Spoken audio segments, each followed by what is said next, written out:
اللہ الرحمن الرحیم، السلام علیکم۔ آج 16 مئی اور بریگیڈیئر فاروق حمید صاحب ہمارے ساتھ ہیں، اور اس وقت جو معاملات ہیں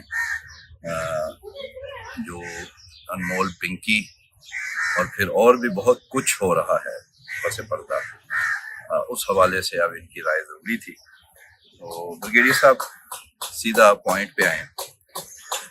تو اب یہ بات تو ہوتی تھی ہواؤں کا رخ بدل ہے، تبدیلی اور یہ سب کچھ، لیکن اب کچھ ٹھوس چیزیں بھی نظر آ رہی ہیں، اور یہ جو 28ویں ترمیم پہ بھی کوئی میچ پڑا ہے، اگرچہ فرض کریں ہو بھی جاتی ہے تو، لیکن ایک چیز ایسی ہے کہ جو سندھ سے آغاز ہوا، اور وہ پنجاب کی بھی باتیں، پھر فیصل واڈا کا بڑا ایک چارج شیٹ ہم کہیں گے، وہ ان کا ٹویٹ آیا اور وہ اپنے پاس سے بات بھی نہیں کرتے سب۔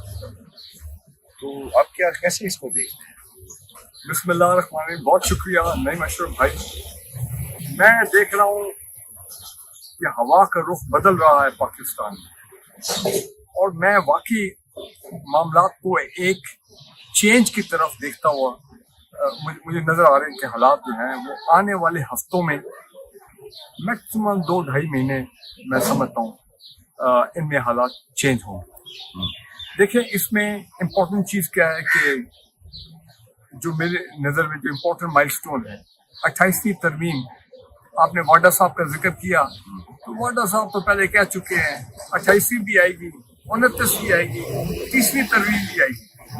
تو میں تو ان کو، اگر اس وقت پورا ہمارا جو نظام ہے میڈیا میں ریلیٹڈ، اگر میں کسی کو کریڈیبل سمجھتا ہوں یا ویل انفارم سمجھتا ہوں تو دیکھیں وہ واڈا صاحب۔ بلکہ چند دن پہلے میں نے تو لکھا، میں نے کہا بھائی اتنے ہفتے ہو گئے ہیں، واڈا صاحب کی طرح نظر نہیں آ رہے، ہم کو سن نہیں رہے ہیں۔ تو دیکھا، آپ نے کہا، ہم نے بھی دیکھا، واڈا صاحب میدان میں آگے۔ سو یہ تو میں لائٹ ٹون نہیں کہہ رہا تھا، بات یہ ہے کہ وقت آ گیا ہے کہ جو اس وقت ملک کے اندر پولیٹیکل صورتحال ہے، معیشت کی صورتحال ہے اور سیکورٹی کی صورتحال ہے، یقیناً صورتحال خراب اور ریاست کے لیے بڑے چیلنجز سامنے آ گئے ہیں۔ تو میرا خیال ہے کہ اب it is time for a change. یہ دیکھیں، ایک وقت ہوتا ہے، 4 سال حکومت رہی نا PDM-1 شروع میں، اور اب یہ پچھلے 2.5 سال سے، تو میں سمجھتا ہوں کہ چینج آنا چاہیے، اور change is always for the better, یہ یاد رکھیں۔ میری نظر میں 28ویں ترمیم بالکل NFC ایوارڈ، یاد جو صوبے ہیں وہ تو اوور فلو کر رہے ہیں پیسوں سے، اتنا ان کے پاس پیسہ ہے 18ویں ترمیم کے بعد کہ اسے سنبھالا نہیں جا رہا۔ تبھی آپ کبھی سنتے ہیں کہ کوہستان میں اتنے ارب کا کرپشن سکیم آ گیا، کبھی آپ اب لیٹسٹ سن رہے ہیں ستھرا پنجاب میں پتہ نہیں کتنے ارب کا سکینڈل آ گئی، وہ جو سامنے نظر آ رہے ہیں۔ سندھ میں تو روز سکینڈلوں کی جو ہے وہ بات چیت ہوتی ہے، اور بلوچستان میں تو خیر آپ کو معلوم ہے، خاص کر وہاں پہ تو سیکیورٹی کے بڑے سیریس حالات ہیں۔ سو اب وقت آ گیا ہے کہ آپ نے حالات کو دوبارہ سینرجائز کرنا ہے، حالات کو دوبارہ ریویو کرنا ہے، اور ملک کی بہتری کے لیے آگے چلنا ہے۔ یس، NFC ایوارڈ بالکل، اس میں چینج آنا چاہیے، ریسٹرکچر ہونا چاہیے۔ یہ صوبوں کو جو آپ نے لٹ مار کے پیسہ دیا ہوا ہے اس کو کنٹرول کریں۔ اور ایک تو یہ، دوسرا بے نظیر انکم سپورٹ پروگرام، یار اس سال 845 ارب روپے ڈالے گئے، اس میں ہے پورے BISP کے بجٹ میں، اور میں سمجھتا ہوں کہ پاکستان کا جو کرپشن کا نظام ہے اس میں BISP کی بڑی ٹاپ رینکنگ جو ہے وہ پوزیشن، اگر آپ کہیں ٹاپ 3 تو میں اس میں BISP کو اس میں ڈالوں گا۔ بالکل، یہ ریاست کی جو سوچ ہے، جو چیزیں سامنے آ رہی ہیں کہ BISP کو چلیں آپ ختم نہ کریں، عوام کو ہم نے دیا ہوا 10-12 ہزار روپے مہینہ لگایا ہوا، اس میں بھی آپ کو پتا ہے کہ کتنا پیسہ جو مڈل مین، جو بیچ والے ہیں، جو چیک دیتے ہیں، یہ پیسے ڈسپرس جب ہوتا ہے تو اپنا بیچ میں کھانچہ جو ہے وہ مار لیتے ہیں، ٹھیک ہے نا۔ لیکن غریب بیچارہ غریب ہے، وہ کہتا ہے یار جو مجھے مل جائے میرے لیے بڑی بات ہے۔ تو BISP ختم اگر نہیں کرنا تو صوبوں کو کہ آپ ذمہ داری لے بے نظیر کا سپورٹ پروگرام۔ لگتا ہے ترمیم ہو نہ ہو یہ تبدیلی بالکل، لیکن یہ ترمیم آئے گی تو اس آپ دیکھیں گے تبدیلی جو ہے खुद ब खुद ऑटोमेटिकली इंशाल्लाह फॉलो करेगी। हमारी पॉलिटिकल निज़ाम में भी मैं समझता हूँ चेंज जो है वो आना चाहिए। मिसाल के तौर पे हम सुन रहे हैं इतने अरसे से कि जनाब हमारे मोहतरम जरदारी साहब जो हैं कि बस किसी टाइम जो है वो उनका जो है मामला हेल्थ बेसिस के ऊपर रिजाइन किया ही किया उन्होंने, तो भारत उसका भी हम इंतजार कर रहे हैं कि वो कब होता है। लेकिन 28वीं तरमीम will be the game changer, ये आप याद रखिए।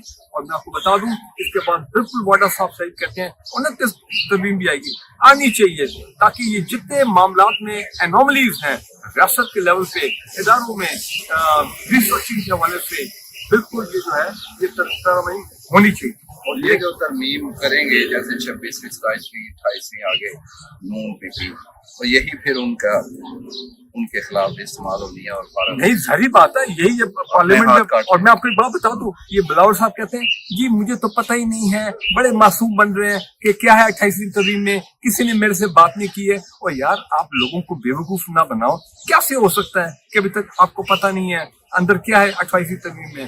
कैसे हो सकता है मौलाना फजलुर रहमान साहब को अभी तक पता नहीं है कि 28वीं तरमीम के अंदर क्या है? ये सब जो है ये कब तक आप लोगों को याद बेवकूफ बनाओगे कि जी आपको तो बिल्कुल बच्चे आपको तो पता है कुछ नहीं। मैं समझता हूँ इनको सब कुछ पता है, ठीक है ना जी।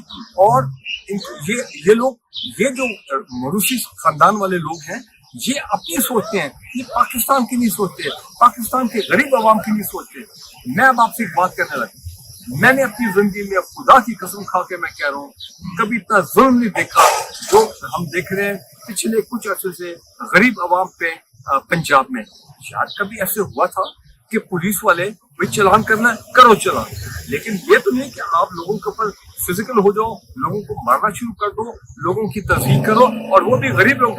यार मुझे मार लो यार चलो, लेकिन गरीब आवाम जिसके पास बेचारे के पास खाने नहीं जी खाने को पैसा नहीं है, वो उसके अलावा वो जो एक पीरा फोर्स बनी है, मैं तो हैरान रह गई हूँ। वो मैं मानता हूँ कि कुछ काम अच्छे भी हो रहे हैं अपना पंजाब में, लेकिन ये पीरा फोर्स और ट्रैफिक पुलिस और ये लोग जो है जो ये काम कर रहे हैं ये सारा इमेज जो है खराब कर रहे हैं। और मैं आपको बता रहा हूँ अगले इलेक्शन में जो अगर ये PMLN वाले हमारे भाई समझते हैं कि इन लोगों को मार धाड़ के लोगों को बिल्कुल गरीब से और गरीब तर करके उनका जरिया माश भी खत्म करके हमें वोट मिलेंगे, मैं कहता हूँ ये उनकी पहले वोट मिले उन्हें, पहले वो जो मिले थे वो भी खत्म हो जाएंगे। मैं आपको ये बता रहा हूँ इतना। तो ये मैं एक मेरी बात आप अच्छा नहीं जी नहीं मेरी आप बात मैं समझता हूँ नहीं भाई कि ये जो पंजाब के अंदर एक माशरे में एक फ्रस्ट्रेशन, माशरे में एक जो हालात क्रिएट किए जा रहे हैं, बदअमनी के, लोगों को परेशान किया जा रहा है, लोग गुस्से में हैं।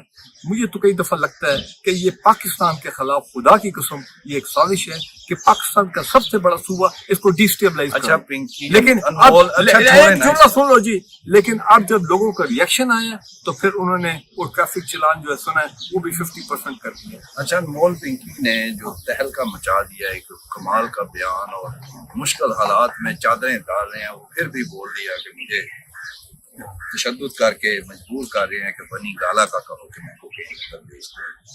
ये तो उन्होंने गेम ही चेंज कर दी। बाकी जनाब मेरी बात सुनिए, पहले लोग पाकिस्तान के अवाम 3 दिनों से ईरान अमेरिका की जंग को भूल गए, ट्रम्प की चाइना की विजिट को भूल गए, जो महंगाई को भूल गए, ठीक है ना जी। और सारे मीडिया तमाम लोगों का फोकस अनमोल पिंकी के पीछे लगा। मैं यहाँ पे एक लाइट रिमार्क पास कर दूँ, इजाजत देंगे आप? जब ये अनमोल पिंकी का नाम है तो मैंने कहा यार ये पिंकी जो है ये तो हमारी जिंदगी में 2-3 दफा ये पिंकी नाम बड़ा कॉमन नहीं है, लेकिन बड़ी पर्सनालिटीज के साथ जुड़ा हुआ। मोहतरमा कितनी अजीम हमारी लीडर थी, बेनजीर भुट्टो कहा जाता है, उनका भी पेट नेम जो था वो पिंकी था। गुड, अच्छी बात है, हम तो बड़े अच्छे तरीके से उनको याद करते हैं। फिर जनाब पिंकी पीनी साहब आ गई, वो पाकिस्तान की फर्स्ट लेडी, बेचारी इस वक्त 2 साल से 1.5 साल से वो जेल में है। उनका अपना ही एक जो है आप समझे किरदार है, उनकी अपनी एक पर्सनालिटी है। और अब अनमोल पिंकी आ गई, तो ये मैं आपको एक बात बता रहा हूँ। कहाँ से आई भाई आप मुझे ये बात बताएं, हम नहीं याद में मुझे ये बताएं कि ये 10 साल से अगर लाहौर में ये काम कर रही है, स्कूल, कॉलेजेस, यूनिवर्सिटी और माशरे में ड्रग्स तकसीम कर रही है, तो मुझे बताएं पाकिस्तान के इंटेलिजेंस के इदारे, पाकिस्तान के पुलिस की और ये तमाम आईबी के इदारे जो जिनका काम है इन चीजों को उन्होंने तो पकड़ा नहीं, तो भाईजान 10 साल पहले क्यों नहीं पकड़ा? 10 साल से आप इजाजत दे रहे हैं, क्यों इजाजत दे रहे हैं? इसको तो कई साल पहले पकड़ लेना चाहिए था। हाँ, मैं आपकी बात मानता हूँ कि इसकी टाइमिंग जो है वो मुझे बड़ी इंटरेस्टिंग लगती थी, बड़ा मैं उसको एंजॉय करता हूँ। यही बात टाइमिंग है। टाइमिंग। अब वो जो जुमलाबाजी कर रही है, वो जो कर रही है, अब वो क्या उससे क्या रिलीफ लेना चाहती है, ये क्या उसने करना उड़ा दिया? हाँ, ये मैं मानता हूँ। उसने ये जो उनको तो वो सवाल उन्होंने हाँ बयान दिया है, अब आई डोंट नो आगे जाके वो ये, लेकिन एक बता दूं कि ये मामला एकदम खत्म नहीं होगा, ये मामला जो है ये आगे चलेगा और ये हमें, ये केस जो है हमें महसूस करता रहेगा, ये याद रखिए जी। आपने देखा ब्रिगेडियर साहब ने स्टार्ट किया कि उन्हें अब ये 2-2.5 महीने में तब्दीली यानी स्टार्ट हो जाएगी, जरूरी नहीं है। एक तो लोग तब्दीली को यही समझते हैं कि बस खान साहब फटाफट बाहर आ जाए, वो भी ज़ाहिर है, वो भी एक वक्त होगा तब्दीली का, एक स्टेप वो भी है। एक जुमला में बोलते हैं, माइनर कट, एक जुमला में बोलते हैं, आखिर जुमला। इस वक्त जो पाकिस्तान के हालात हैं, मैं समझता हूँ सियासी मुफाहमत, पॉलिटिकल रिकंसिलिएशन से बेहतर और इम्पोर्टेंट कोई चीज नहीं है। जरूरत पाकिस्तान को ये तमाम दहशतगर्दी, ये पॉलिटिकल मामलात, ये मईशत के मसाइल से निकालने के लिए ये रिकंसिलिएशन बहुत जरूरी है पाकिस्तान के लिए। और दूसरा जो इन्होंने उससे जोड़ा है अनमोल पिंकी के साथ कि वो एकदम कहाँ से और पहले क्यों नहीं, तो उसका भी बहुत सारे लोग कांटेक्ट यानी कुछ जोड़ रहे हैं, जो इन्होंने बात स्टार्ट में की कि कुछ ना कुछ तो ऐसा है जिसकी पर्दादारी है। तो इंशाल्लाह कुछ चीज़ें तो समझ आ रही हैं और कुछ दिनों में समझ आ जाएंगी, लेकिन ये सवाल इसी में सारे राज हैं कि ये एकदम ये सारी चीज़ें अनमोल पिंकी के कैसे गूंगी और फैसल वाडा के ट्वीट भी आ गए और वो तो हुकूमत को पिंकी हुकूमत कह रहे हैं। तो इंशाल्लाह आने वाले दिनों में आप मज़ीद निशानियाँ देखेंगे, आपको अपडेट भी करते हैं। Thank you.